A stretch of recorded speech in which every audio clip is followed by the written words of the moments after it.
സത്യത്തിൽ നമ്മുടെ നാടിനേക്കാൾ നല്ലൊരു സ്ഥലം ഈ ലോകത്ത് ഒരിടത്തും കാണില്ലടാ.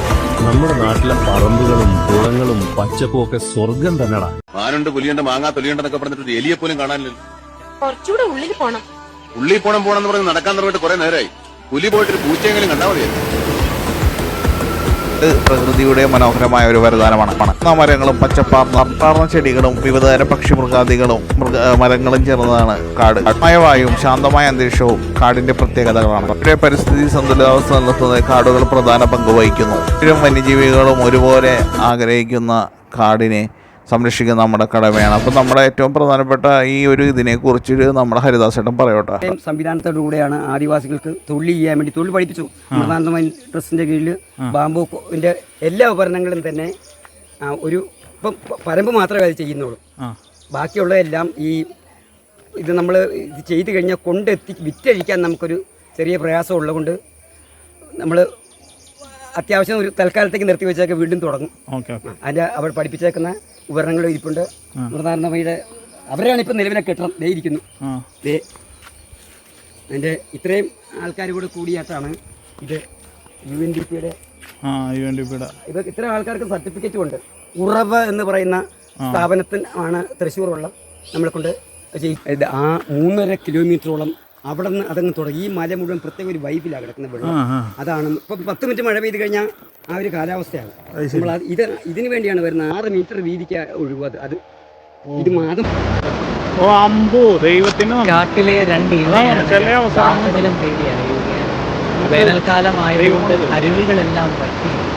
കുറേയേറെ നടന്നപ്പോൾ ചെറിയൊരരുവിയിൽ ഒരാൾക്ക് കഷ്ടിച്ച് മാത്രം കുടിക്കാനുള്ള ദാഹജലം അവർക്ക്.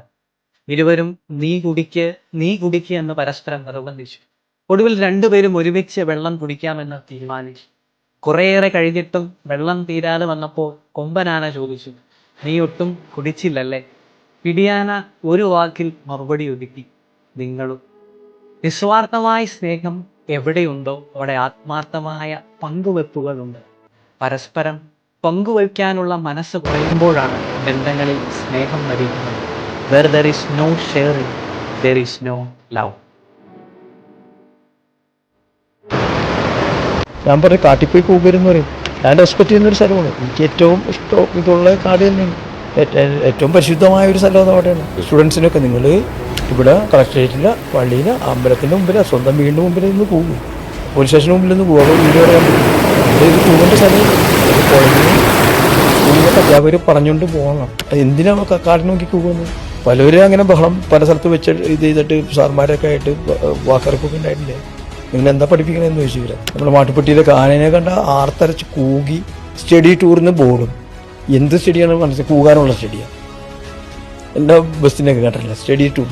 ഹോപ്പ് ഉണ്ടായിരിക്കണം. എല്ലാത്തിനും ഒരു ഹോപ്പ്. എന്ത് സംഭവിച്ചാലും എല്ലാം നല്ലതിനാണ് എന്നുള്ളൊരു വിശ്വാസം. അപ്പം നമ്മുടെ എനർജി ഒരിക്കലും എന്താവില്ല, ഡൗൺ ആവില്ല.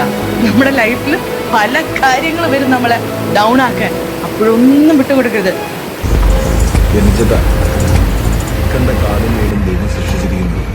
എന്തു പറഞ്ഞാലും ബിരിയാണി മന്തി എടാ ചോറേ കാണു. നിങ്ങൾ ചോറേ കാണു. വാ ഇതൊക്കെ കൂടി ഇങ്ങനെ മിക്സ് ചെയ്തിട്ട്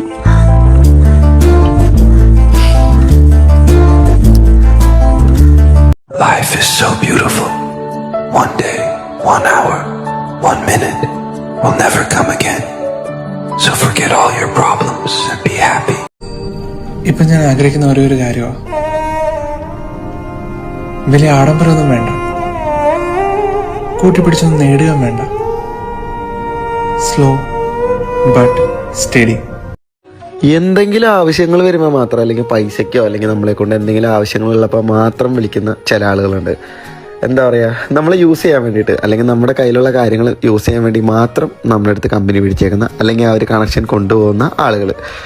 പക്ഷേ അതേസമയം ചില ആളുകളുണ്ട് നമ്മുടെ അടുത്ത് നിന്നൊന്നും ആഗ്രഹിക്കാതെ അല്ലെങ്കിൽ നമ്മുടെ പ്രസൻസോ അല്ലെങ്കിൽ നമ്മുടെ എന്താ പറയുക നമ്മുടെ ഒരു കണക്ഷൻ മാത്രം ആഗ്രഹിച്ചുകൊണ്ട് നമ്മുടെ കൂടെ നിൽക്കുന്ന ആളുകൾ. അത്തരം ആളുകൾ ലൈഫിലുള്ളത് ഒരു ഭാഗ്യമാണ്. മറ്റേ ആളുകളുള്ളത് ശാപം തന്നെയാണ്. ഒരു ടൈം എത്തുമ്പോൾ നമ്മൾ തന്നെയായിട്ട് പതുക്കെ അവരായിട്ട് ഡിസ്റ്റൻസ് ഇട്ട് തുടങ്ങും. അല്ലെങ്കിൽ നമ്മുടെ അടുത്ത് എന്താ പറയുക ബെനിഫിറ്റ്സ് ഒന്നും കിട്ടില്ല, അല്ലെങ്കിൽ നമ്മളെ കൊണ്ട് പ്രത്യേകിച്ച് ഗുണങ്ങളൊന്നും ഇല്ല എന്ന് മനസ്സിലാക്കി കഴിയുമ്പോൾ അവരായിട്ട് തന്നെ നമ്മുടെ ലൈഫിൽ നിന്ന് പൊക്കോളും. പക്ഷെ മറ്റേ ആളുകൾ നമ്മളൊന്ന് കാണാണ്ടായി കഴിഞ്ഞാൽ, നമ്മുടെ പ്രസൻസ് ഒന്നും ഇല്ലാണ്ടായി കഴിഞ്ഞ് കഴിഞ്ഞാൽ അവർ നമ്മളെ തിരക്കി വരുന്നുള്ളതാണ്. അത്തരം ആളുകൾ ലൈഫിലുണ്ടെന്ന് വെച്ച് കഴിഞ്ഞാൽ അതൊരു ഭാഗ്യമാണ്. നമ്മുടെ അരുവിയിലേക്ക് കുളിച്ച് കഴിഞ്ഞപ്പോൾ തന്നെ നമുക്ക് നന്നായിട്ട് വിശന്ന്. അപ്പോൾ നമ്മൾ ശ്രീഭദ്ര എന്നും പറഞ്ഞിട്ട് നമ്മുടെ ഹോട്ടലിൽ ചെന്നിട്ട് ഫുഡ് കഴിച്ചിട്ട്, അപ്പോൾ നമ്മുടെ ഈ ഫുഡ് നല്ലൊരു ഫുഡായിരുന്നു, നാടൻ ഫുഡാണ്. എല്ലാവർക്കും നല്ലൊരു പപ്പടവും നല്ലൊരു മീനും എല്ലാം ഫ്രഷ് ആയിരുന്നു, നല്ല ഫുഡ് തന്നെയാണ്. അപ്പം നമ്മൾ ശ്രീഭദ്രയിൽ നിങ്ങളെല്ലാവരും പോയി കഴിക്കുക. അപ്പോൾ നമ്മൾ എപ്പോഴും നല്ല കാടിൻ്റെ മനോഹാരിതയിൽ ഇരുന്നുകൊണ്ട് തന്നെ ഫുഡ് കഴിക്കുക. നല്ല ഫുഡ് തന്നെ ഇരുന്നു കേട്ടോ. പ്രധാനപ്പെട്ട മാമലക്കണ്ടം അങ്ങനെയുള്ള സ്ഥലങ്ങളിലൊക്കെ ആണ് പ്രധാനപ്പെട്ട് ശ്രീഭദ്ര വർക്ക് ചെയ്യുന്നത്. ഫുഡാണ് ഇവിടുത്തെ. ഓരോ യാത്ര ഓരോ എക്സ്പീരിയൻസ് ആണ്. ഓരോ യാത്രയിലുണ്ടല്ലോ നമുക്ക് പുതിയതെന്തെങ്കിലും കിട്ടും.